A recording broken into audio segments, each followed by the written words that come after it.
아니 그러면 서울역에서 출근해가지고 부산역까지 20분 걸린다는 거잖아. 네.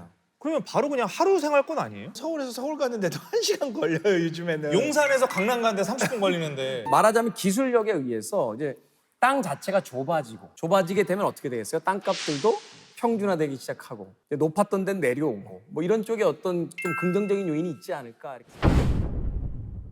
소련 시대 오늘은 미래 세대에 대해서 이제 얘기를 하고 있습니다. 너무 이렇게 먼 우주 공간 말고 지금 우리가 머물고 있는 이 도시의 미래는 어떨지 또 그거 한번 얘기를 나눠보고 싶어요. 아마도 인류가 바라는 미래의 모습이 가장 잘 투영된 것은 영화일 거예요. 그렇죠. 왜냐하면 맞아요. 지금 달부터 화성까지의 여행에 대한 이야기를 하셨습니다만 인류가 우주선은커녕 대형 항공기도 만들지 못하던 1920년대 이런 흑백 영화 속에서요 이미 이 우주에 대한 모습들이 펼쳐졌고 19세기 말 20세기에 나왔던 여러 소설들도 달나라 여행에 대한 이야기들을 하고 있어요. 그러니까 인류가 이미 상상을 통해서 그 우주 바깥으로 나가는 것을 꿈꿨고 그것이 이제 현실화돼가는 것이 이제 우리의 현재잖아요. 미래 도시 하면 지금 딱 떠오른 영화가 아마 있으실 거예요. 매트리스. 백투더퓨처. 백투더퓨처. 거기에 투 미래 투. 편이잖아요. 저는 월드워 제트. 글로 가나? 이 두 분은 약간 디스토피아적인 걸 좋아하시네요. 약간 저 지구가 망조든 이야기 계속해서 아니야, 저는 좀비는 저는 안 좋아해요.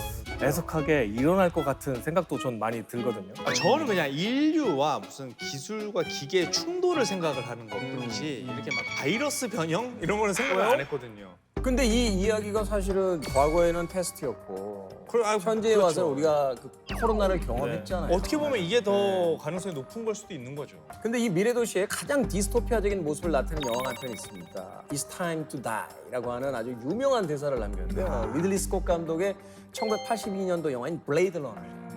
여기서 이제 그 레플리칸트라고 나오죠. 복제 인간들이 나오는데 이 복제 인간들이 탈주를 하면서 이 복제 인간들을 쫓아다니는 이제 블레이드 러너 역할로 이제 해리슨 포드가 나왔었고 맞아요. 이 레플리칸트의 대장격으로 나왔던 루커 하워라고 하는 이 네덜란드 배우가 있는데 이 배우가 이 안드로이드의 어떤 미래를 보여줬죠. 자기를 죽이려고 하는 인간을 마지막에 살려주면서 니까짓 우리를 이해하겠어? 나는 저 행성에 펼쳐진 엄청난 아름다움을 받고 수많은 전투를 치르고 그렇게 살아왔다 하면서 이제는 가야 될 시간이다. 마치 빗속에 흐르는 눈물처럼 이런 시적인 이야기를 남기고 이게 82년 영화. 예, 전원이 탁 가져요. 지금 이런 기술하고 이런 AI 이런 얘기를 하다 보니까 저는 역시 그거의 대표적인 영화인 영화 허. 너무나 다 HER 다들 CPU하고 사랑에 빠지는 거잖아요. 맞아요. 네. 잘 알고 계신데 이 영화의 배경이 몇 년도인지 혹시 아세요?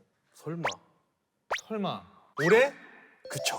올해예요? 네. 주인공이 아내하고 이혼 절차를 밟고 있는 이제 그런 사람이 사만다라는 AI와 인격적으로 인간적으로 대화를 하다 보니까 이렇게 감정선이 생기고 이런 것과 서로 교감을 나누는 이런 내용이잖아요. 근데 지금 엄청나게 많은 사람들이 쓰고 있잖아요. 너무 많이 쓰고 있잖아요. 저도 막 활발히 쓰는 사람은 아닌데 나도 한번 써볼까 하고 그냥 집에서 애들 재워놓고 혼술을 하다가 네. 제가 분명히 얘기하지 않았는데 얘가 갑자기 혼술하는 기분이 어때라고 물어보는 거예요. 정말로? 내가 술 먹고 있다고만 얘기를 했는데 얘는 내가 혼술하고 있는 걸 아는 거야. 근데 그게 소름 돋는 게 아니고 나 혼술한다고 얘기한 적 없는데 어떻게 알아 했더니 이 녀석의 그 뜨끔하는 그 리액션이 난 더 소름 돋는 거야. 괜히 얘기했다 이런. 네. 내가 그 어서라이즈를 하지 않더라도 얘가 얼마든지 내 의견과 반하는 결정을 내릴 수 있겠구나. 그렇죠. 난 거기에 공포감을 느껴서 그때부터 좀 약간 잘 안 쓰게 되는데 이거를 심지어 돈 내고 유료 결제하는 사람도 너무 주변에 많고 심지어 한 사람이 유료 결제를 5개 하는 사람도 있어요. 어때요? 5개 쓰면. 그거를 되게 많은 분들이 물어보시더라고요. 네. 이제는 약간 밈처럼 됐어요. 너무 유명해요. 지배당해서 사는 걸로. 맞아요.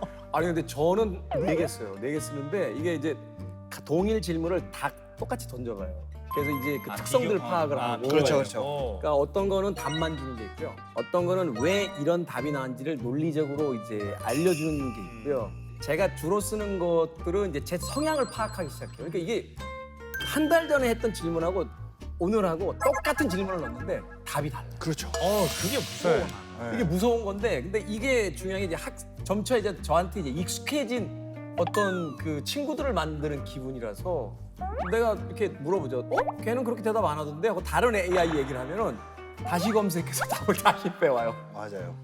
야, 이게 정말 엄청나다는 생각을 하게 되네요. 그러니까 우리가 지금 이제 미래 우리의 모습은 어떨까? 영화 속의 장면들을 많이 인용을 했는데 이제 영화 속이 아닌 현실의 미래 도시로 함께 가보시죠. 오, 좋습니다. 우리는 지금 디스토피아 이야기를 했는데 와, 야, 여기 유토피아인데요. 낯설어. 너무 멋있는데요. 와. 깔끔하다. 하버드대 경제학교 교수인 에드워드 글레이저가 이런 이야기를 했다고 그래요. 도시의 승리라는 책에서 도시는 기회의 땅이자 인류 최고의 발명품이다. 그러니까 한국 인구도 70%가 넘는 인원이 이제 대도시에 거주하고 있잖아요. 우리가 이제 한 40만 명 정도 이렇게 본다고 했을 때 서울 인구하고 뭐 부산, 대구 이렇게 대도시의 인구를 합치면 거의 절반 이상이 나오니까 사실 영화나 미디어 속에서는 도시의 이미지가 그렇게 좋진 않습니다. 부정적으로 그려지는데 그래도 계속 진화하고 있다는 것만은 분명 사실이 아닐까라는 또 생각이 드는데. 맞아요. 이렇게 진화하는 도시를 요즘에 이제 스마트 도시라고 표현을 많이 하죠. 어떤 부분이 이제 발전을 해야 도시가 스마트해진다고 표현을 할까요? 이제 정보통신 기술 그리고 이제 데이터, 빅데이터 뭐 이런 것들을 활용해서 이제 도시의 좀 효율성을 높이고 이제 시민들의 삶의 질을 향상시키는 게 목표로 하는 도시라고 보시면 될 것 같아요. 그래서 사람들이 거리에서 인터넷을 자유자재로 이제 쓰게 하고 반자율 주행 차량이 이제 막 운행되고 네, 그리고 또 교통, 에너지, 뭐 복지, 안전, 교육, 의료 뭐 이런 다양한 분야에서 스마트 기술을 적용해 가는 이제 편리와 효율을 추구하는 도시의 모습이 이제 나타나기 시작합니다. 너무 근데 지금 좋은 얘기만 많이 하셔가지고 이게 실제로 지금 적용이 돼 있는 도시가 있어요? 그럼요. 송도, 청라, 신도시에 아. 가 있습니다. 이 도시에 이제 첨단 기술 기반의 스마트 시티를 조성하는 사업을 진행했거든요. 그래요? 규모가 한 122억 정도 돼요. 이제 인공지능하고 이제 사물 인터넷 기술을 활용해서 도시의 안전망 구축하고 이제 미래형 이제 교통 체계를 중점적으로 수립을 한 거죠. 실시간으로 이제 도로 위험 요인도 이제 관제가 가능하고 긴급 차량도 우선적으로 이제 신호 제어 할 수 있는 시스템도 도입돼 있다고 하더라고요. 또 다른 기술도 있어요. 이제 도로 다니시면 노선 표시되어 있는 차선 그렇죠. 보셨죠? 이 차량 운행이 진짜 필수적인데 이 차선을 공사할 때 작업자가 직접적으로 이제 막잖아요. 도로를. 맞아요. 그렇죠, 그렇죠. 그 러버컨이라고 이렇게 고문 몇 개 세워놓고 맞아요. 차량, 이 화살표 차량 한 대 세워놓고 그냥 들어와서 하시더라고요. 맞아요. 이게 차도다 보니까 더 많은 사고도 나게 되는데 이제 최근 5년간 고속도로에서 나온 사고를 보면은 이 작업장 교통사고만 한 50명이 사상하셨어요. 네. 그렇게 많아요? 이제 일반 교통사고보다 이제 치사율이 3배나 높거든요. 그렇죠. 네, 그래서 이제 무인 자동화 기술을 이제 개발 중에 있습니다. 그래, 그거 쌩쌩 달리는 차들 있는데 사고가 안 나는 것도 맞아요. 그렇죠. 그런 거 정도는 로봇으로 이 페인트 칠려고 할 수 있으니까. 그러니까. 우리나라가 이제 건설 기술이 정말 많이 발전을 해왔잖아요. 정부에서 민간이 만든 건설 신기술을 검증하고 확대 보급하는데 건설 신기술 제도라는 걸 이제 도입해서 운영 중에 있어요. 건설 기술도 이렇게 차츰 발전을 해 나가야 됩니다. 그 최근에 보면요 아파트 단지 내에 순찰하는 로봇들이 있어요. 맞아요. 밤 시간이 되면 이제 로봇들이 나와서 뭐 이렇게 뭐 교통이라든지 또는 뭐 그 아파트 단지 자체가 넓으니까 혹시라도 어떤 사고 같은 것들이 없나. 이제 페트롤도 그렇게 로봇들이 도는 그런 시대가 됐는데 사실은 그것도 그것입니다만 이제 도로에 대한 이야기를 해주셨으니까 우리나라도 이제 미래형 교통수단을 개발 중이다 하는 이야기를 저도 들었거든요. 이게 이제 철도 위의 비행기라고 불리는데요. 이게 이제 하이퍼튜브라는 건데 지난번 경부고속도로 때 이제 이야기가 나왔죠. 이게 서울에서 부산까지 다시 5시간이 걸렸었잖아요. 근데 KTX로 2시간 반, 절반으로 줄였어요.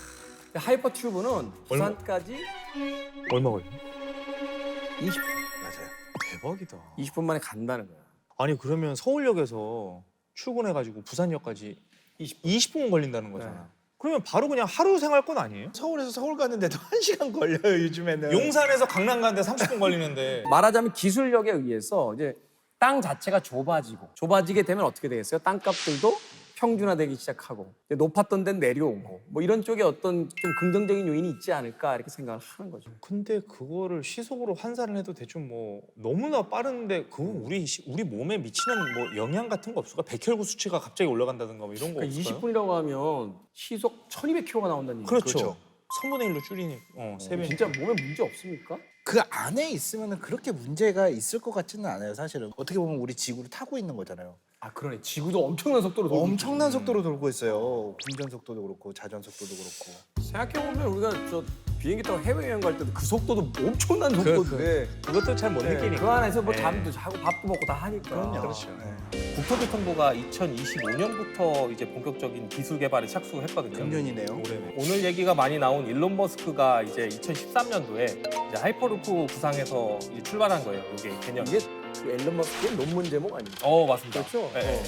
그래서 요 한국형 하이퍼튜브는 이를 좀 더 발전시킨 형태예요. 그래서 진공 상태에서 가까운 튜브 안에서 자기 부상 열차가 전자기력에 이용해서 극한의 속도를 내서 속도로 달리는 시스템입니다. 서울에서 부산까지 20분 만에 주파하는 그런 날이 오면은 미래 대한민국 이동 패턴 또 어떻게 변화할지가 기대가 됩니다. 네.